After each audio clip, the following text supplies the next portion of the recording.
ہے، یہ بھی غلط ہے۔ ایک گروہ اہل سنت والجماعت سے خارج ہو چکا ہے، وہ یزید کو رضی اللہ عنہ کہتا ہے اور امیر المومنین کہتا ہے، اور انتہائی خرافات واہیات الفاظ استعمال کرتا ہے اس کی برات کے لیے۔ اس قدر اس کی برات میں آگے جاتے ہیں کہ اہل بیت کی شان میں کمی آتی ہے۔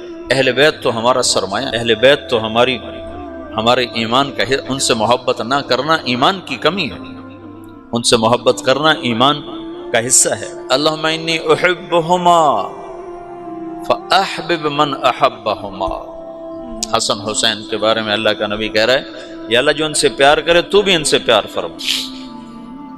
تو افراط و تفریط تو ہلاکت۔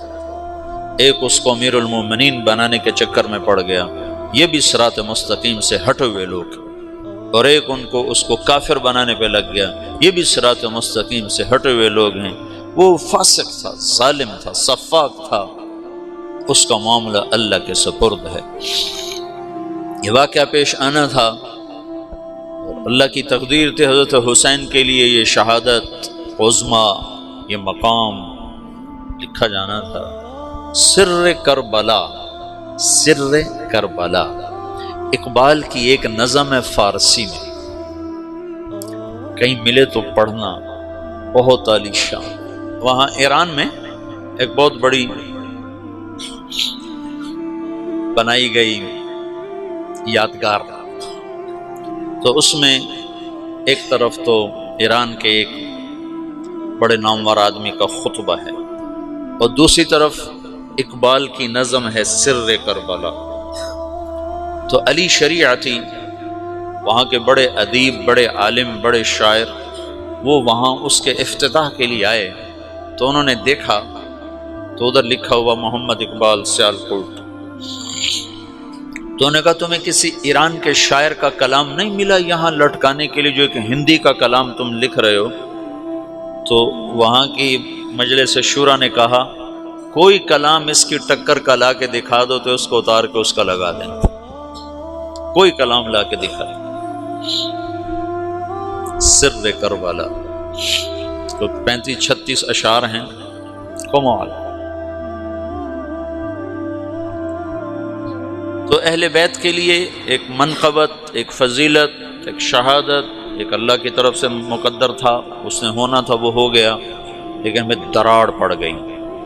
پھر بنو امیہ کے خلاف ایک نظام چلا اندر ہی اندر، لیکن اللہ نے اہل بیت کو اس میں سے نکال دیا۔ لوگوں نے محمد بن حنفیہ کے ہاتھ پر بیعت فرمائی، جو حضرت علی کی دوسری بیگم سے اولاد ہیں، حضرت فاطمہ کی اولاد نہیں ہے۔ 132 ہجری تک بنو امیہ کی حکومت ہے، 132 ہجری تک وحدت کلمہ ہے، اور عربیت غالب ہے، عجمیت قریب بھی نہیں ہے، عربیت کی سادگی ہے، اور عربیت کی صفات ہیں، ظلم و ستم موجود ہے لیکن اس پہ چھاپ عربیت ہے۔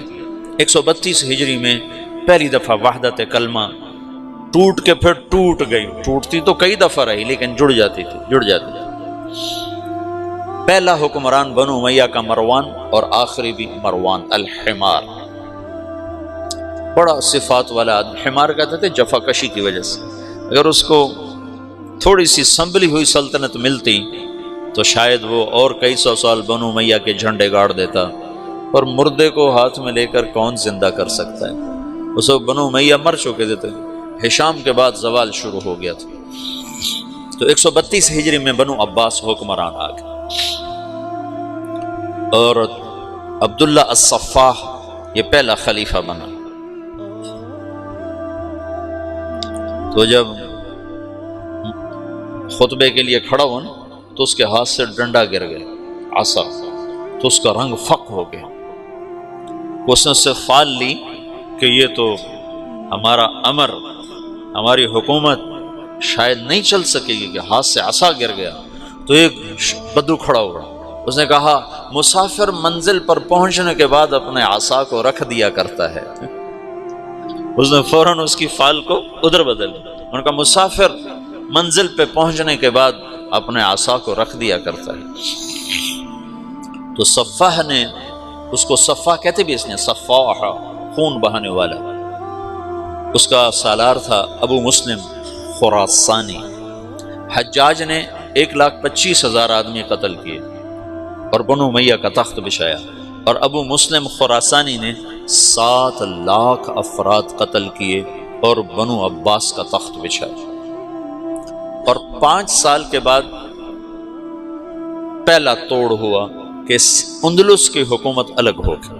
اندلس میں ایک لڑکا نوجوان عبد الرحمن بن معاویہ بن ولید بن یزید بن عبد الملک بن مروان، یہ 20 برس کی عمر میں دھکے کھاتا یہ پہلے افریقہ میں پھرتا رہا، اندلس، الجزائر، مراکش سب بنو امیہ تھے، پھر یہ دریا پار کیا، سمندر پار کیا اور اندلس پہنچ گیا۔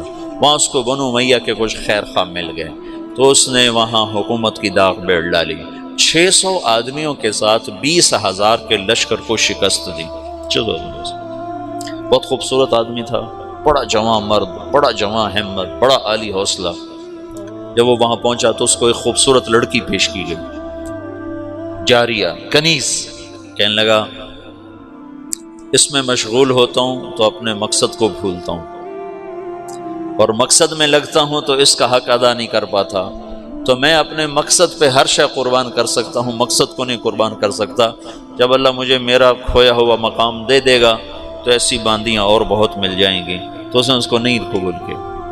تو صرف 600 کے ساتھ 20,000 کے لشکر کو شکست دے کر بنو امیہ کی داغ بیل ڈالی، اور پھر 350 سال بنو امیہ نے اندلس پر حکومت کی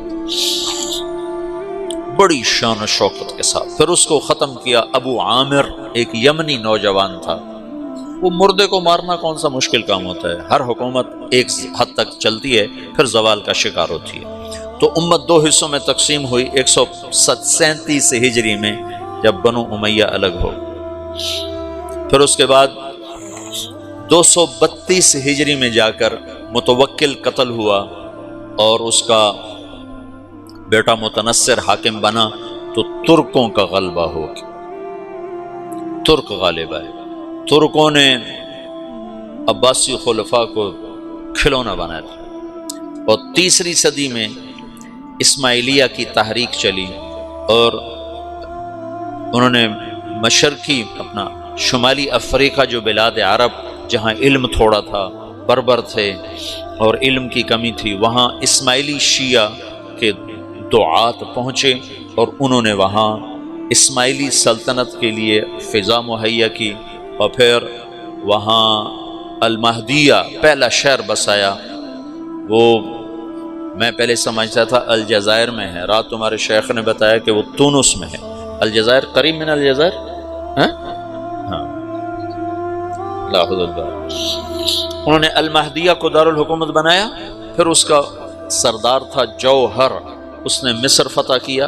اس کے بعد پھر یہ اسماعیلی سلطنت منتقل ہو گئی مصر میں، تو اسلامی سلطنت 3 حصوں میں تقسیم ہو گئی، ایک بنو عباس، ایک اسماعیلی شیعہ اور ایک بنو امیہ۔ اس طرح یہ ٹکڑوں میں تقسیم ہو گئے۔ پھر اس کے بعد مراکش الگ ہو گیا، وہاں حکومت قائم ہو گئی موحدین کی، پھر مرابطین کی، پھر اس طرح وہ آگے تقسیم در تقسیم چلتے چلے گئے۔ پھر بنو عباس 232 سے 334 تک ترکوں کا غلبہ ہے اور کٹ پتلی ہیں۔ پھر 334 سے لے کر 446 تک خالص شیعہ حکمران قابض ہو گئے اور بنو عباس پر شیعہ غالب آ گئے۔ تو یہ 334 سے 446 تک ادھر اسناصری شیعہ حکمران ہیں، اور ادھر مصر اور شام کے بہت سے علاقے اور سارا شمالی افریقہ اور حجاز کا بہت سا علاقہ، بلکہ خود حرمین شریفین یہ اسماعیلی شیعہ کے قبضے میں ہیں۔ پوری اسلامی سلطنت شیعوں کے قبضے میں۔ 416 ہجری میں سلطان محمود غزنوی کا انتقال ہوا ہے۔ اس نے 5ویں صدی کے آخر میں ہندوستان پہ حملے کیے اور یہاں راہ ہموار کی۔ پھر شہاب الدین غوری نے یہاں اسلامی سلطنت کی بنیاد رکھی۔ یہ ایک سلطنت مضبوط تھی اہل السنہ والجماعہ کی، جو خاندان غلامہ کہلاتی ہے۔